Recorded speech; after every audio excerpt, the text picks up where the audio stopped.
Okay, this is chapter 20, part 2. So the other part was like a quick overview, and then this is more detailed reactions of the carboxylic acid derivatives.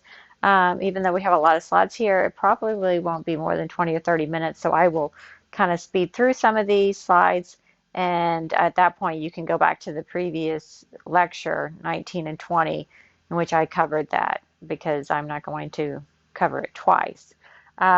This is a review slide of that chapter where we went from a carboxylic acid to an ester, and that was Fischer esterification.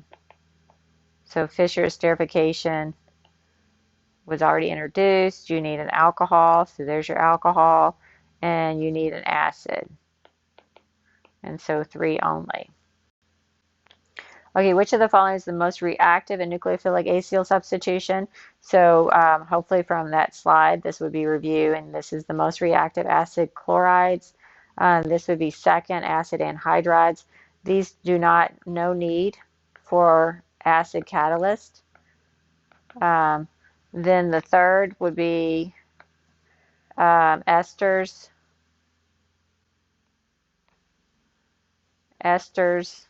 and least would be amide.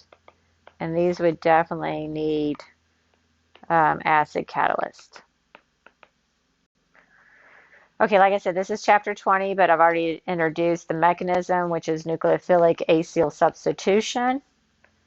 And I've already introduced the derivatives and the reactivities.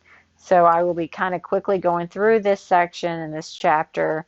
We'll call this part 2 of chapter 20, just to pick up any slides or bring to your attention maybe mechanisms that you might want to look at for this section.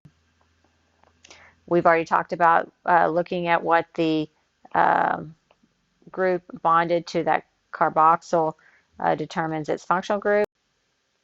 And so these were the functional groups we introduced. This is just some more examples. You don't have to know lactones and lactams, but lactone is a ketone that's a cyclic ketone.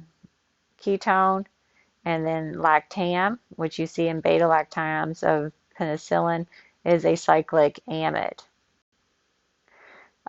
So these are carboxylic acid derivatives. So there is your functional groups, depending on what is on Z. The acid chloride is your best, most reactive leaving group. And so the nucleophile will come in and form a tetrahedral intermediate in this mechanism. And then you reform the carbonyl. And when you reform the carbonyl, you also have the Z leaving group. And the nucleophile will replace the Z. Nucleophilic acyl substitution. This is an sp2 hybridized flat functional group. And you can stabilize the carbonyl through resonance. This is just showing you that the strongest base is going to be your worst leaving group. And this is going to be the weakest base, and it's going to be your best leaving group. This is the acid anhydride. And even though these are similar, the ester is going to be faster reaction, more reactive than the carboxylic acid. But all of these you will need to have an acid catalyst for the reactions to lead. And this is what it's showing you here. I would put esters before carboxylic acid. These slides you've already seen, so you can refer to the previous lecture. This is just showing you nomenclature. I don't require you to know the nomenclature here, but you can see that they're just called acid chlorides. These are called some kind of form of anhydride. How do you get an anhydride? You can take 2 carboxylic acids and lose water. Here you can review these. These are esters. Esters are good to learn to name because you name the alcohol portion first. So see, this is ethyl group, and this is a tert-butyl. So this is ethyl acetate. This would be tert-butyl cyclocarboxylate. Amides, they're just has the word amide on them. Not too concerned about nomenclature, but this is showing you how to do nomenclature in case you get some homework. And these are some examples of nomenclature as well. Intermolecular forces, we talked about this, how amides form these hydrogen bonds. They're going to be the highest boiling points and melting points for the similar mass. They're actually going to be higher than even carboxylic acids. These are dipole-dipole. These are dipole-dipole because they don't have hydrogen bonding. The carboxylic acid does because it has a hydrogen bonded to an oxygen. Even though this has an oxygen for an ester, there's no hydrogen bonded there. Nitrogen bonded to a hydrogen, and then and they have a dipole. All right, look at your IR. I do have slides from in a lecture from Organic 1 if you're interested in reviewing Organic 1 IR. They're just showing you that you have a carbonyl, and then if you have a carboxylic acid, you have also an OH stretch. If you have a carbonyl, you might have an NH stretch for an amide. You need both. And then if you have just a primary amide, you're going to have 2 peaks. But this is NMR. Most of the time, you're not going to see your NH peaks or OH peaks because they're going to be labile. That means they exchange with the solvent. But this is kind of a place you can look for your spectroscopic properties, and you can watch a video that I have on my YouTube channel. It's maybe like 3 hours, and it has problems that teach IR and NMR and mass spec if you need to go back and review. Here, your esters are a lot of your scents. So like the smell of banana is this isoamyl acetate. Mango is ethyl butanoate. Pineapple this is a methyl. See, the methyl is the part that's bonded to the oxygen, and then this is 2-methyl butanoate. Biologically active esters, vitamin C is one, and actually cocaine here. I guess cocaine's not there. It's also leaves from the cocoa plant. They have biologically esters. And the amide is showing you this is a peptide. And sometimes your drugs are peptides, amino acids joined together by these amide bonds. Penicillin has a beta-lactam. So this is the mechanism, nucleophilic acyl substitution, where the Z is going to be a leaving group and your nucleophile is going to replace the Z. This is showing you the mechanism that you've seen in the past couple lecture slides. Nucleophilic addition, tetrahedral intermediate, reform carbonyl. These are your oxygen nucleophiles. We talked about this in the previous slide. This makes carboxylic acids. This is going to make esters. This is going to make acid anhydrides. This is going to make amide. And so most of the time you want to go through the acid chloride, and then there you go. This is going to be your leaving group. The nucleophile adds, tetrahedral intermediate, reform your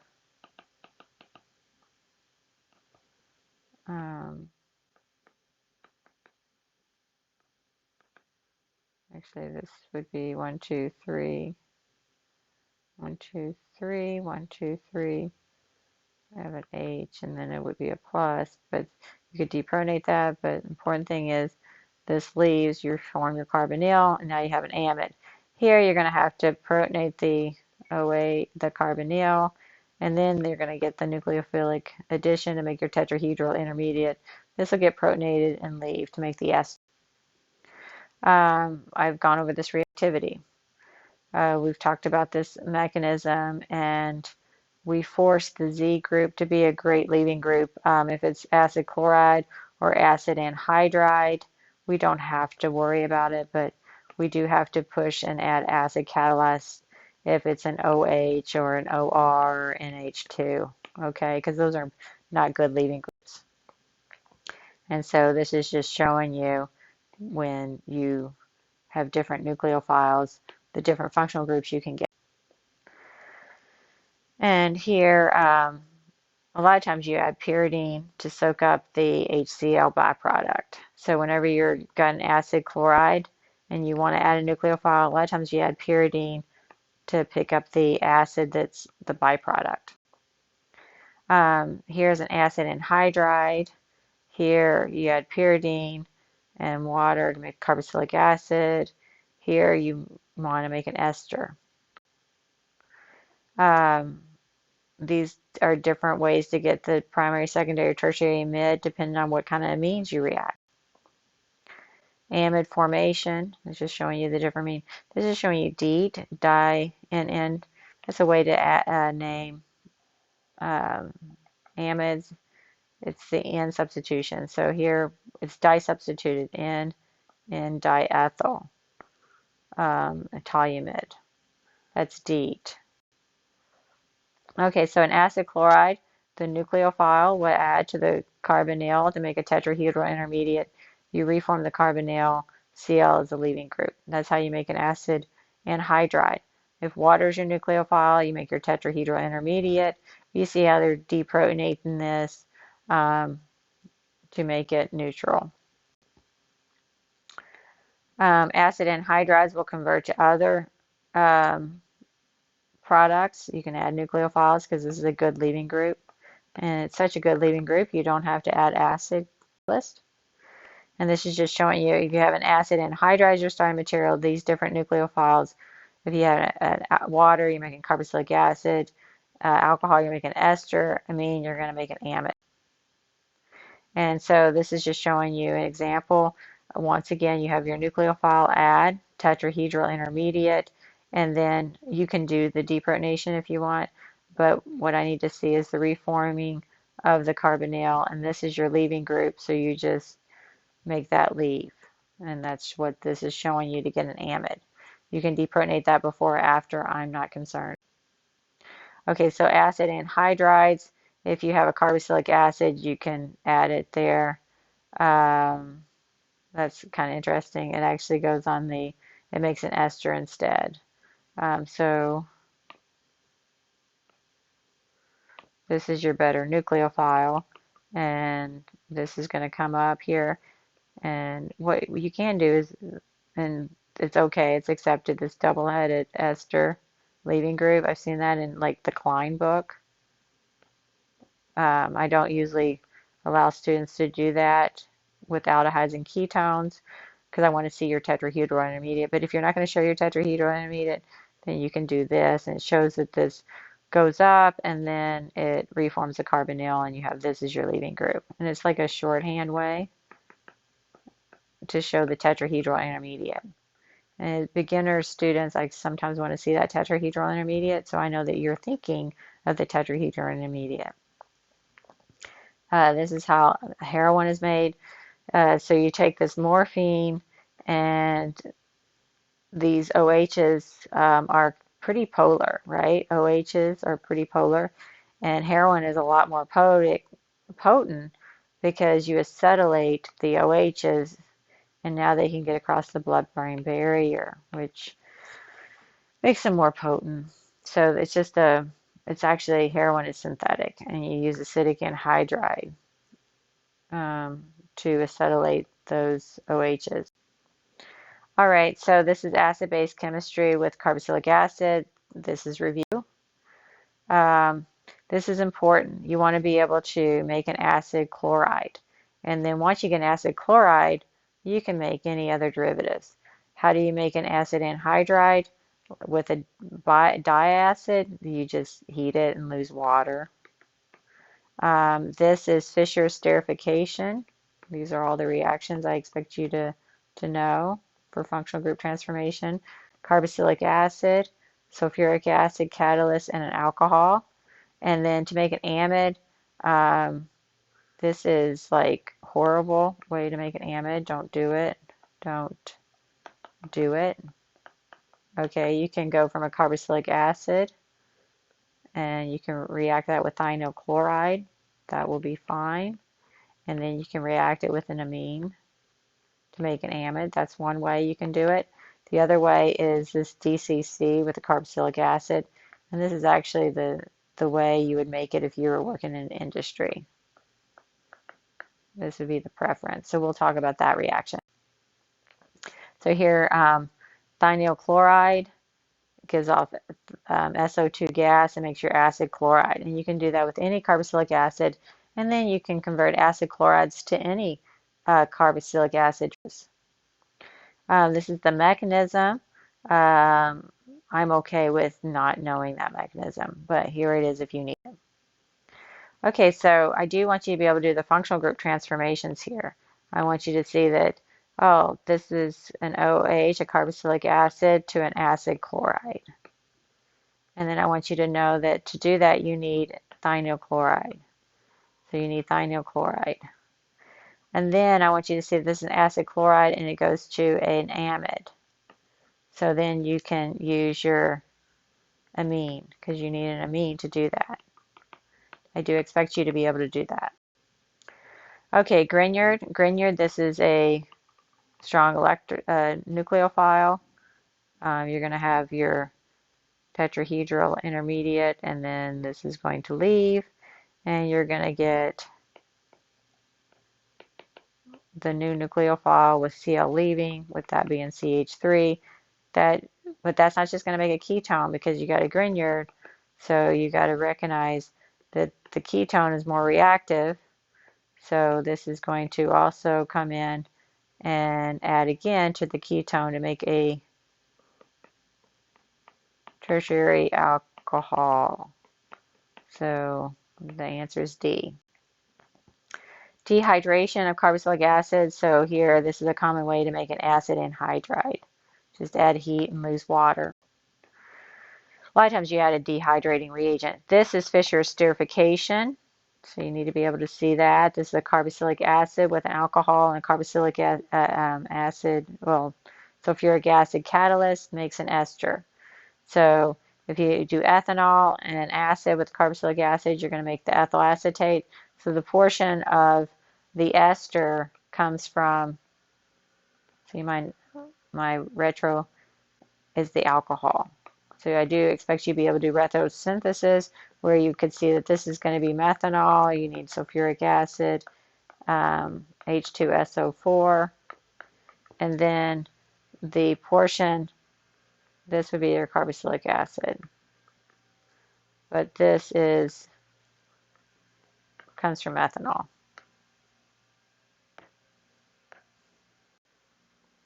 All right. This is your mechanism for the addition of alcohol for carboxylic acid. Notice that first step, you do get protonation of the carbonyl. Then this activates the nucleophilic addition to make your tetrahedral intermediate. Then you have to protonate your OH to make it water, and you reform your carbonyl. I'm okay with doing this all in one step to make your ester. This is called the Fischer esterification, carboxylic acid. I don't teach the base, so don't worry about this. I do acid. The base here will do acid-base reaction, and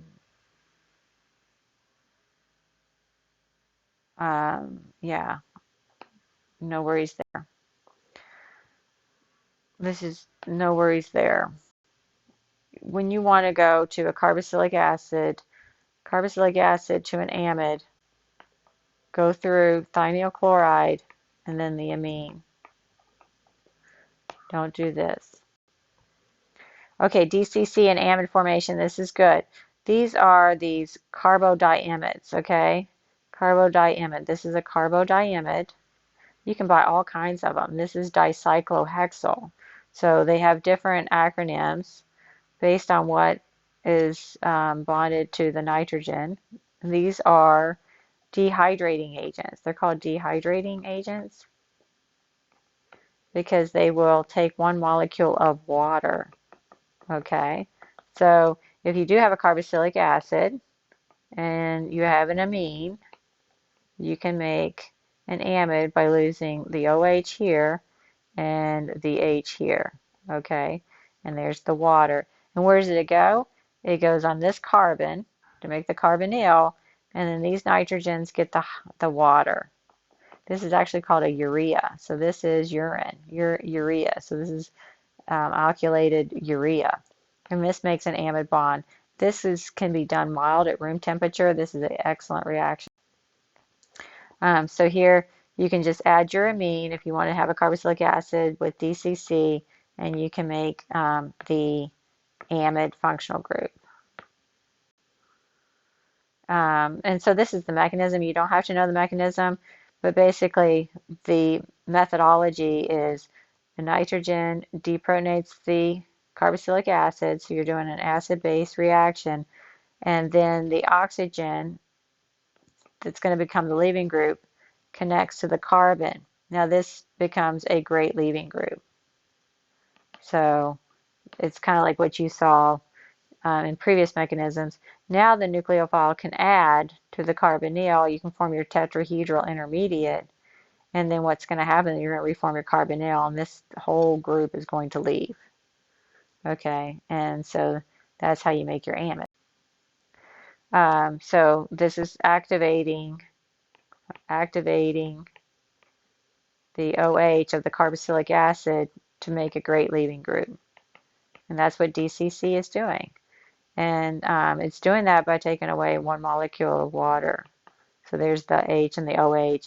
And then when it reforms and goes, it's going to pick up an H. Esters can be hydrolyzed to carboxylic acids with acid and water. Amides can go into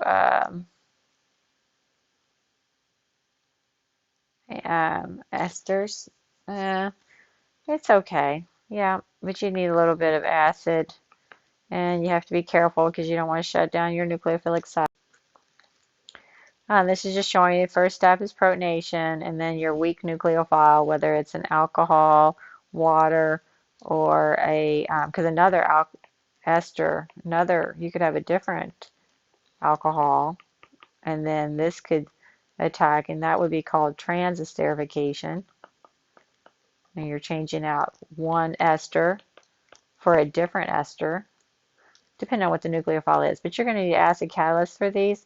If your amine's a weak nucleophile as well with this weak ester.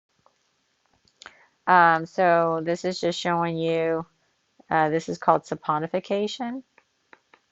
It's a way to make soap. It comes from the word soap. And you take sodium hydroxide and you have your ester. And then you can replace the ester with a carboxylic acid anion saponification. Hydrolysis of esters with base is saponification. And keep in mind, because it's basic, it's the anion because it's an acid base at the end. Basic hydrolysis of esters, that's what we're talking about here. Lipid hydrolysis. So you can take a triglycerol and react it with sodium hydroxide or potassium hydroxide, and each one of these you're going to end up getting triglycerol, which is okay for you. It's in your ice creams and makeups. Ethylene glycol, though, this is ethylene glycol with the two. This is deadly. This is deadly and poisonous. But each one of these, basically, you're generating this carboxylate. This is a fatty acid. And this is what's soap. So if you look at like stearate and stuff like that, they're just taking some kind of triglycerol and doing a saponification reaction to generate soap. And this is how you make soap. And this is just showing you a triglycerol. And the lipase, So your body does this, and the body can do it with just an enzyme and water.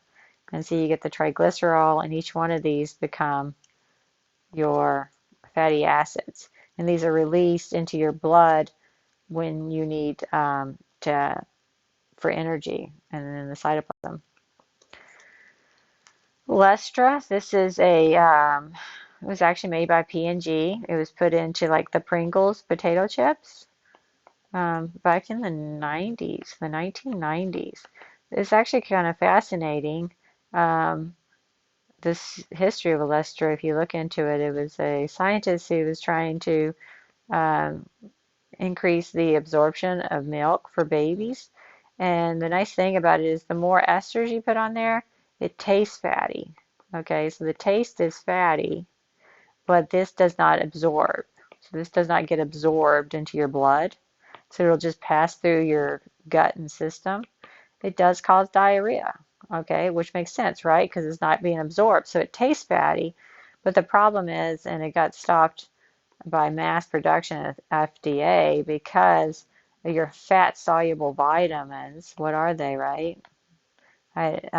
D, E, A, and K are going to also be not absorbed.